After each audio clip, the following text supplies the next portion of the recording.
got Northern this weekend, and then they got the big one at Miami. That's going to be huge. Could tell a lot for the rest of the year, Danny. Yep. Keeping it at Michigan sports, let's talk about Michigan basketball. They also had their struggles this weekend against Michigan State, the number 10 ranked team in the country that lost 77-62. Danny, you already know how I feel about this team. What are they, 5-15? Yeah. 1-7 in the Big Ten. Give them a break, though. You know, and here's my thing. We could talk about the Michigan State game, but let's not talk about the past. Let's look towards the future. Let's think, when can Michigan win their next basketball game? Let's look at their schedule. They can beat Minnesota. Minnesota. Okay, well, that's a Tubby Smith coach team now. It's not going to be the old Minnesota. Well, there are no pushovers. If they don't beat Minnesota, if they don't beat Minnesota on Thursday, January 31st, they might not win till February 26th against Northwestern, because then they go at Ohio State. They got Penn State. They got Iowa. Penn State's winnable. Iowa's winnable. Penn State's a very good team this year. I know. Michigan's not. So without their top scorer, though, Geary Claxton, best player for Penn State, he's out. Regardless, though, Michigan just needs to shoot the ball better. You see this game, Michigan they need to do everything better. better. Start out 6 minutes into the game, rebound, down play defense, drink water. I mean, they need to do everything better. They're a young team. I'm tired of hearing that. You can play defense at 5 years old. You can rebound the ball at 5 years old. They rebounded fine against Michigan State. They were there in the rebounding battle. That's true. They did rebound. They only had one less rebound than State. They actually had less turnovers than State. They out-rebounded Wisconsin. They still lose by 15 points. They're not a great basketball team. They're young. They're inexperienced. They're still getting used to the college game. You know what that is? That's an excuse. No, it's not an excuse. It is fact. Danny. Point to one. Other than Ron Coleman, there's no one on this team who has varsity experience heading into this year.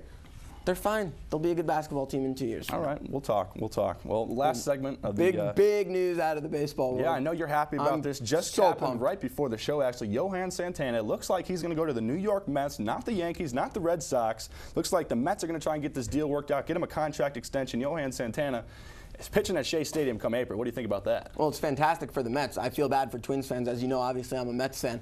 But, I mean, the Twins, you know, you look at this deal when it was started to matriculate 4 or 5 months ago, throwing out names like Reyes, throwing out names like, you know, Phil Hughes, throwing out names like Ellsbury from the Red Sox, and they get nobody. Yeah. I mean, just these are 4 prospects. Gomez is the only one who has real major league experience. Who might start for him And you know his baseball, he'll start at center field. He'll be a good center fielder in the American League for the next couple of years as well. But there's an old adage, as Baseball Prospectus likes to say, and that's there's no such thing as a pitching prospect. Yeah. And, I mean, you look at all these guys, great young arms, highly touted, boom, Tommy John surgery. There it goes. Yeah. So you have a guy like Diolis Guerra, who the Mets give up, or Phil Humber or Kevin Mulvey, all guys who are touted as high prospects. They're so young, throwing so much stuff right now, that all it takes is one tweaked shoulder, one elbow, and everything gets derailed. I would much rather take a guy like Santana, who has 2 Cy Youngs under his belt, has proven stuff, than 3 prospects with a high ceiling, but that's all they are right now are prospects. Definitely big for the Mets pitching staff. Favorites in the NL? 29. I think so. Maybe Mets Tigers. Mets Tigers World Series. Maybe we'll talk come October. We'll cover that live next year. Yeah, that sounds good. Should be fun. Well, folks, we mentioned it's the 100th show. This will be fun. Stay tuned. We're going to take it to commercial break. We'll come back with the main event, recap the history of You Say Maize, I Say Blue, right here on WOLV TV.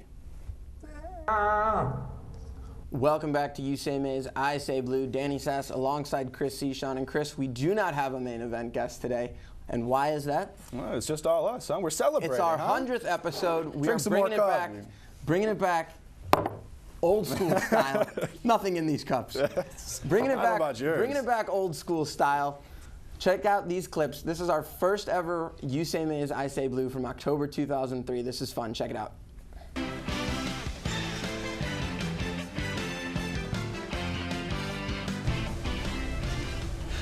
Hello everyone and welcome to the inaugural taping of You Say Maize, I Say Blue. I'm Chris Hall alongside Jim Stahoviak.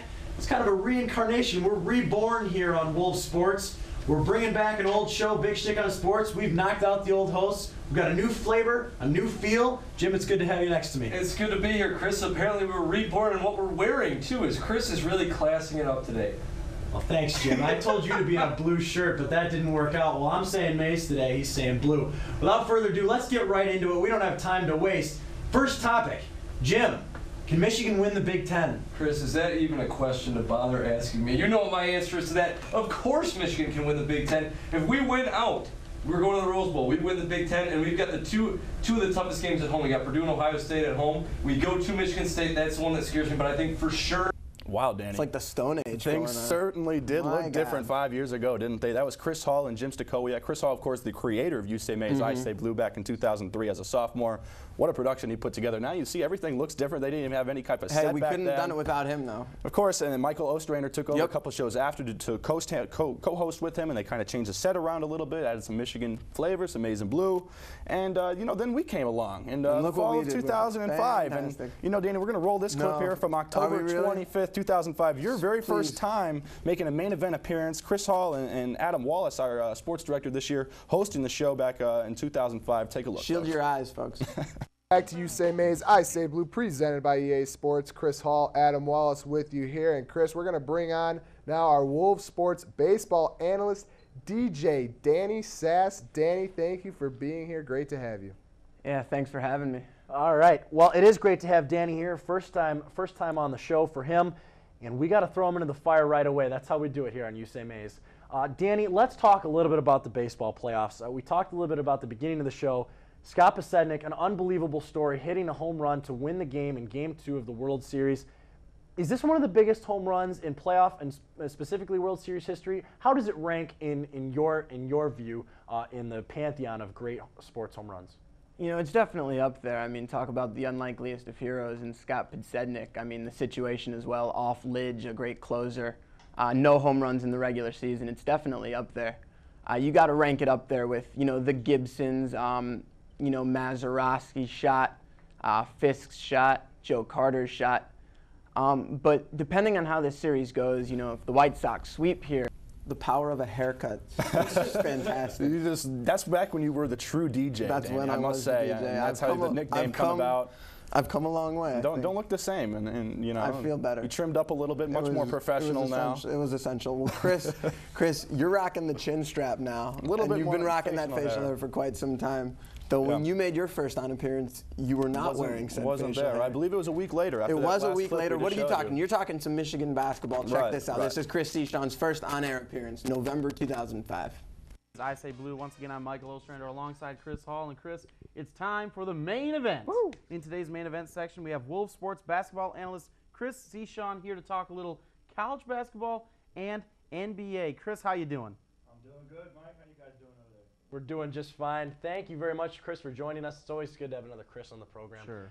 Let's start off with something Mike and I already touched on at the top of the show, Michigan basketball. There's a ton of expectations floating around. Tommy, you know, seems excited about his chances. They've got you know, all their scholarship players, 4 full years of scholarship players finally on the team. Looks to me to be a deep team. How are they going to do, Chris? Where is this team going to end up? Chris, you know, that's a great question. I mean, Tommy Amaker, the coach, his time is dwindling here at the university. I mean, all these years, last year, you remember all the expectations they had? But the key to this team, can they fight the injury bug? Last year, Daniel Horton goes down. Lester Abram goes down. So then they need to stay healthy in the backcourt because, as the coach already mentioned, they want to push the ball up and down the court this year. They need the bigs to get on the glass. Courtney Sims, the bigs need to get on the glass. They need to push the ball. All these guards, plus the freshmen they have coming in, like you talked about before, the trio they have. I especially like this freshman. Wow, Danny. Now I'm starting to feel the humility here as I look back. We sure did look different, huh? I didn't have anything of that. And we're a lot seems better. like all the hair went from your head to my face. That's exactly. I was about to say. It's like a big wind came through thing. the studio here over a couple years. Whatever. We both look good. No shame. So, you know, we had our appearances there in our freshman year. First show, Chris Hall, who created the show, was a senior. And then towards the end of the year, he passed along the reins to us. He said, Danny, Chris, take the show and run with it.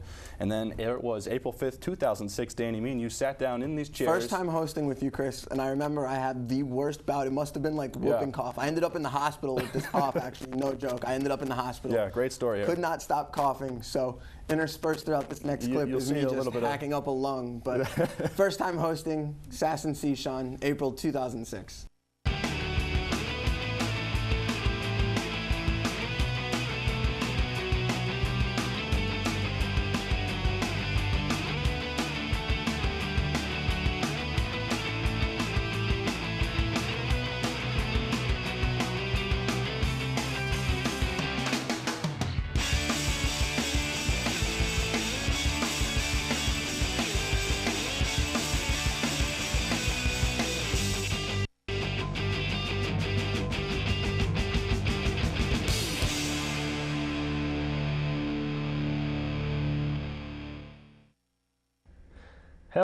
everyone, and welcome to You Say Maize, I Say Blue, presented by EA Sports. I am Big C, Chris C. Sean. That's Danny the DJ Sass. And Danny, you can go ahead and